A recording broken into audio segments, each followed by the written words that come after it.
誰なんだよ。オビワンさんだそうですよ。知り合いですか？ヒッチハイカーです。ブリュッセルまでお送りします。前回乗せたベイダー卿のお知り合いらしいですよ。あの暑がりな閣下ね。寡黙な方ですが仲良くやっていきましょう。さて皆様、本日もご乗車いただきまして誠にありがとうございます。現在地はフランス、パリ市内でございます。右手前方に見えますのが、前回真っ暗で見えなかったノートルダムでございます。まずは記念撮影でもしに行きましょう。エッフェル塔も見えてきましたね。どちらもモットを入れないと拝めないランドマークですので、よく見物してから出発いたしましょう。ノートルダム大聖堂って、何年か前に火事があったあれですか？そのようです。曇ってて写真が台無しですね。なんかちょちょいと晴天にできませんかね。こんな感じでどうですかね？そうそんな感じです。OK としましょう。火災があったのは3年前ぐらいですかね。ネットで検索したら、2019年ですね。高くて尖った塔の部分は焼け落ちてしまったそうです。じゃあ我々が見たものは、現在存在しない昔の姿っていうわけですか？そういうことになりますね。2024年のパリ五輪に向けて、再建を頑張っているそうです。そうか、次のオリンピックはここなんですね。ところで今日はどこまで行くんですか？本日の行き先はベルギーの首都、ブリュッセルでございます。編集者がツイッターでぼやいてましたが、当初はベルギー経由でドイツに入る予定だったんです。ところがベルギーのリエージュを出たところで、ゲームが強制終了を繰り返すっていう不幸が起こりまして、それは災難でしたな。ロケハンがそういう状況だったもんですから、今回ひとまずブリュッセルに入ってみよう、っていうことになりました。リエージュまでに撮ったスクショを、うちの編集者がやけくそでツイッターに投稿してやがりますね。そろそろ SNS の使い方を教えてやった方がいいですよ。私は遠慮させていただきます。ブリュッセルを出た後、またトラブルが起きる場合は、その時考えようってな感じです。相変わらず緩くて申し訳ありません。皆さんもお気づきかもしれませんが、今日はお天気がいまいちです。確かに曇ってますね。途中で降り出すかもしんないですね。そうなんでこの広場で写真撮りましょう。はい、ちょっと待ってください。今カメラを出しますから。晴天に加工して撮ってちょうだい。こんな感じで。ホテル前でもう一枚撮りましょ。OK、夜のエッフェル塔は若干チープな感じでしたが、明るい時間帯の方が本物っぽいかもですね。別のライティング系のモッドが余計なことをしてる説もあるのでは？その可能性も否定できないですね。照明の雰囲気をいじるモッドが、入っているんでした。そういや、エッフェル塔の置物買ったんですね。ついはしゃいでしまいました。東京タワーでもまだキャッキャできます。安上がりですなぁ。さあ荷物をお預かりしたので、一路ベルギーに向けて出発と行きましょう。本日のお荷物は自動車となっております。ルノーのトラック、買わなくてよかったんですか？忘れちゃってました。フランスに来たら、ルノーのトラック買わなきゃって思ってたんですが、パリにガレージ買って、ルノー並べて社員雇って、ウッハウハしたかったですね。ウクライナに着いた後、主要都市に支社を建てる旅に出るのも良いかもですね。ここで残念なお知らせです。雨ですやはり降り出してしまいました。雨だと景色もへったくれもないです。最寄りのパーキングに停めて雨宿りしましょう。そこまでの道中、本日のルートをご説明いたします。マリサ、じゃなかったぬこのセルンバさん、地図をお願いします。はい、今回の地図はこちらです。赤い線がこれまで走ってきたルート、青い線が今日走るルートです。ベルギーは北部フランスのお隣にある国なんですね。ベルギーと聞いて連想するものは何でしょうか？チョコにワッフル、あとはビールですかね。食い気盛りだくさんですわね。すみません、それ以外何も思い浮かばないので、次のマップを出したいと思います。今回は不具合が起きた直後なので、無理せず行きたいと思います。距離はそれほど長くありませんが、首都から首都への移動ですので、なんか面白いものが見られたらいいなと。パリのようにデフォルトじゃ何もない街だと悲しいのですが、ついつい期待しちゃってます。そうですね。さてそろそろガソスタが見えてくると思いますので、給油ついでに雨が止むのを待ちましょう。やはり景色が見えないと、旅の楽しさが激減いたしますので、ついでに飲み物なども用意しておきましょう。少し待っていたら雨が止みました。いやーよかったですね。それでは皆様改めまして、本日もご乗車ありがとうございます。当機はパリ発ブリュッセル行きでございます。ブリュッセル到着後は、北部を軽くドライブする予定となっております。その後ホテルにて解散、各自自由行動となります。なお走行中はトラックが大きく揺れる場合がございます。皆様心のシートベルトの着用をお願いいたします。弊社はイタリアに本社を構える運送会社で、現在の社長はポリポリ大根。社員数は10名以下ですが、欧州に数カ所営業所がございます。今後、主要都市にはことごとく幅を利かせてやろうと企んでおります。目指せ上場企業。その域です。夢は大きく持ちたいものです。我々はイタリアミラノを出発し、スイス、オーストリア、ドイツ、フランスに入った後、スペインの最南端、ジブラルタル海峡近くの町アルヘシラスに渡り、ウクライナを目指して旅をしております。ミラノを出る時点では、全都市制覇を目指して走り始めたのですが、DLC の追加やらプロモッツ導入やらで、当初の24カ国から都市が激増。もう一生走ってんじゃねえの勝手な状況です。高速道路 A29 号線を走行中です。まずは各国に入国だけでもしてみようってところでしょうかね。そうですね、まずはそこでしょうね。ベルギーに入るのはお初ですけど、言葉は大丈夫なんですかね？何語なのかもわからないんですが。うちの社長兼編集者の話によれば、地域によって公用語が違うらしくて、標識はオランダ語かフランス語での表示になっているようです。フランス語はちょっぴり慣れたからなんとかなりそうですね。しかしオランダ語は手も足も出ません。不安です。ベルギーで話されているオランダ語は、フラマン語って呼ぶらしいです。おっと、工事してますね。ゆっくり行きましょう。そのフラマン語ってのは、訛りとか方言とかってことなんですかね？どうなんでしょうね。こんなにちっちゃい日本ですら、訛りと方言がありますから、広い欧州だと、地域によってかなり違うのではと思っています。確かに日本の方言も全然わかんないのがありますね。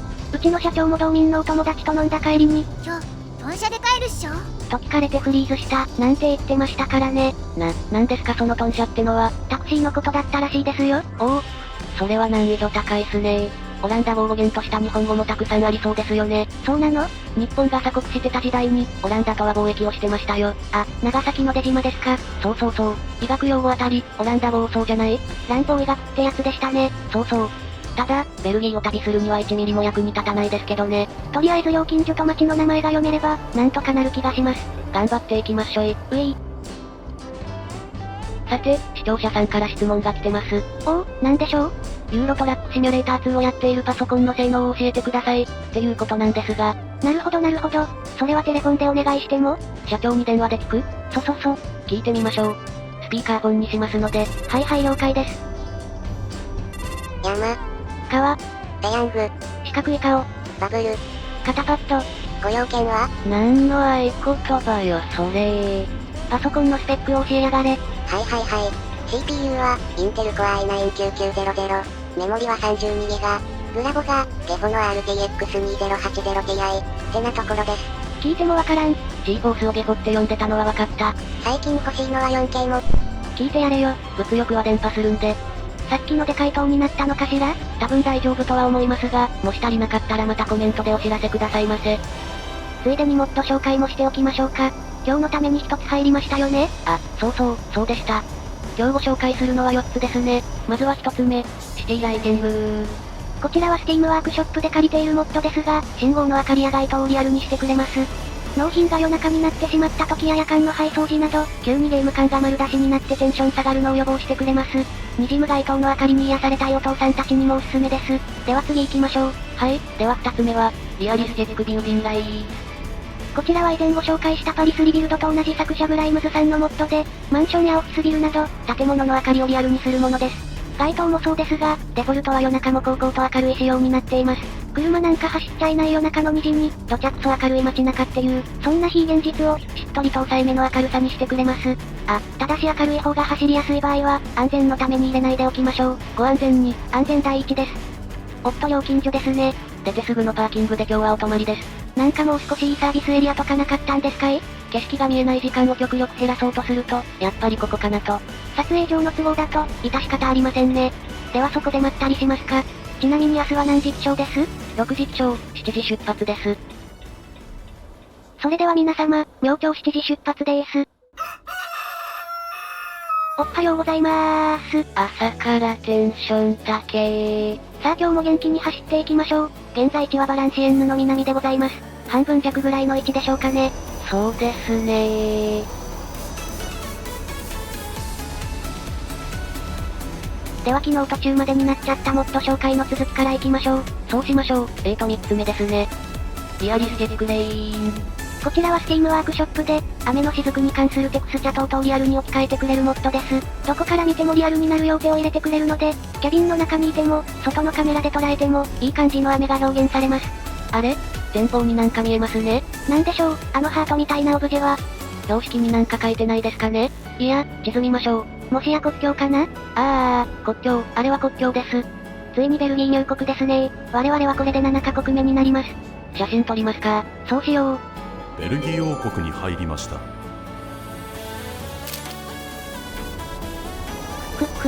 そんだば最後のモッド行きましょう。そうですね。4つ目は、ニューサマー。これが今回追加したモッドですね。そうですね。こちらも何度かご紹介しているグライムズさんのモッドになります。今回の動画公開が7月だったので、導入してみました。フランスベルギーともに、最高気温が最も高いのが7月です。日本もクソ暑いですからね。このモッドは、先や道路、その他の地形など、あっちこっちを高解像度テクスチャに置き換えてくれます。緑が鮮やかだったり、花も増えたりしていますね。走っていてとても爽やかな気分です。なんていうかこのムシムシとした、日本の湿気を一瞬忘れさせてくれます。欧州はこんな湿気が多くないんでしょうね。気温40度とかもありえないんじゃないですかね。先日ツイッターでアイスの層を鬱にした画像がバズってましたが、日本の夏はまさに鬱であります。ちなみにその鬱は、何味だったんですか？オワコンバニラ味でした。どんな味なんだよ。傷ついちゃうわ。最近の私アイスはバニラ派なのです。私はパルムが好きですね。よく食べてますよね。やっぱりハムッと食感ですか？そうそう、竹野内豊さんの CM ね。社長はメクドーノーズのカルピスシェイクをやたらと飲んでます。普通にマクドナルドって言えよ。すみません。ついついネイティブな感じになってしまって。あなた以前、ソーリーと間違えてハローって言ってましたけどね。台湾でも人にぶつかって。謝ろうとしたらシェイシェイって言ってましたね。バカすぎて死にそうになりましたよ。ネイティブなんで。さて、ここらで現在地を確認しておきましょう。では地図を出してみますね。ただいま最終コーナーを曲がりまして、バカ。失礼しました。ブリュッセルまであと少しのところにおります。なんでしょうあの看板は。頑張って読みます。お待ちください。ブラバンワロン州に入りました。この州の公用語はフランス語っぽいですね。さっきの看板、フランス語でしたね。案内標識もまだフランス語のままなんです。こうして考えると、公用語が一つっていう私たちは、結構楽なのかもしんないですね。言われてみればそうですね。社長に連れて行かれた台湾なんて、電車のアナウンスすごかったですよね。あれなんて言ってましたっけ？台湾かごと、台湾なまりの銀南語と、発火語と、英語とかって、そんな話でしたよね。次は東京みたいなアナウンスがいつまでも終わらないんですよね。フラームスブラバント州に入りました。右下に出てるフランドルって何ですかね？どうやら首都ブリュッセルを除いた、北部全域のことを指すみたいです。ベルギーのオランダ語圏ってことみたい。ほほう。北の国境の向こう側はオランダで、南側はフランスに面しているんで、北はオランダ語、南はフランス語って思っておけば良さそうです。なるほど、そういうことなんですね。スイスもそんな感じでしたよね。さあこれを降りたらもうブリュッセルではありませんか？観光の準備をしなくちゃですね。ユーロトラックシミュレーター2的には、どんなスポットがあるんでしょうかね。そこ気になりますね。ちょっと枝伸びすぎじゃないで。枝が飛び出しています。ちょっとお手入れが間に合っていないようです。ブリュッセル首都地域に入りました。やっぱ首都って大変ですよね。フランス語、オランダ語、ドイツ語、英語でウェルカムしてますよ。危ねえ。そりゃ枝も伸びるってもんだ。さあ果たして皆さんにお見せできるような景色はあるのでしょうか。万が一なかった場合は、また私の自作小説ネタをぶっ込むしかありませんね。ランドマーク見えてますよ。あちらはサウスタワーっていう高層ビルですね。1960年代に建てられた、38階建ての高層ビルだそうです。だいぶ古いですね。建った頃はさぞかし高く感じたんでしょうね。高層ビルってそういうもんですよね。終わりのない高さ競争をしてますからね。さてすぐそこが納品場所ですので、ちょっと行ってきちゃいますね。少々お待ちくださいませ。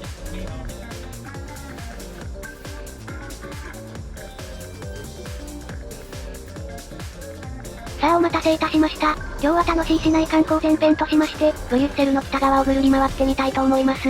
ご覧の通り街並みと言いますか、建物がかなり小綺麗でございます。フランスも綺麗に作ってありましたが、ここはそれ以上かもしれませんね。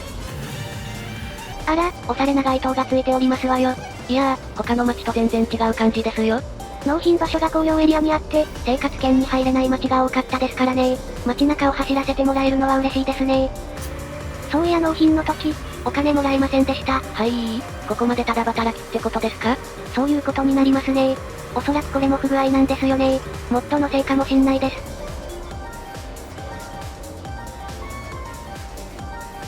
メンインブラックっていう映画にこんなトンネル出てきませんでした？ウィル・スミスがカーチェイスして豪快に事故るような。メンインブラック2ですかね？ちょっと覚えてないですが、一番最近のやつは、ウィルじゃないですからね。そうなの？クリス・ヘムズワースでしたよ。イケメンね。右手前方にあります屋根が欠けてるようなビルは、ロジェタワーです。高さは137メートル、ベルギーでは指折りの高層ビルです。やっぱ都会ですね。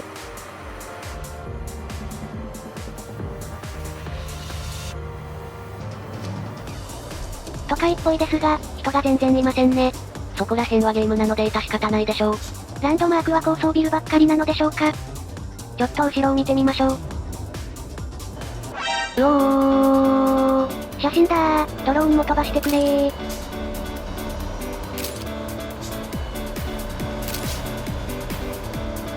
よくあんなの見つけましたな。いや信号待ちで、何気なく後ろを見ただけでして。いやびっくりしちゃいました。突ころであれは何だったんでしょう？日本語だと、ケーケルベルク大聖堂とか、ブリュッセルの精神大聖堂とかいうようです。大聖堂の公式サイトにある正式名称だと、ナショナルバシリカオブセイクレッドハートオブコーケルバーグ。これはつまり、ケーケルベルグにある、国が管理しているバシリカ様式の、カトリック系精神大聖堂、って意味みたいです。バシリカって、ハリポタに出てくる蛇の化け物だっけ？それはバシリスクです。似てますけど全然ちゃいます。バシリカは、建築様式の一種だそうです。こういう作りを、バシリカって呼ぶそうです。長方形で、大事なものが多く、手前が入り口、柱がどんどんドーンと立っていて、その脇に廊下があって最高窓がある。おお、それがバシリカ様式ってやつなんですね。まあたった今ネットでかじっただけなので、どこまで正しいかは微妙ですが。何も知らないより、食いかじりでも多少は知ってる方がいいですよ。ではちょっと急いで街中に戻りますね。お願いします。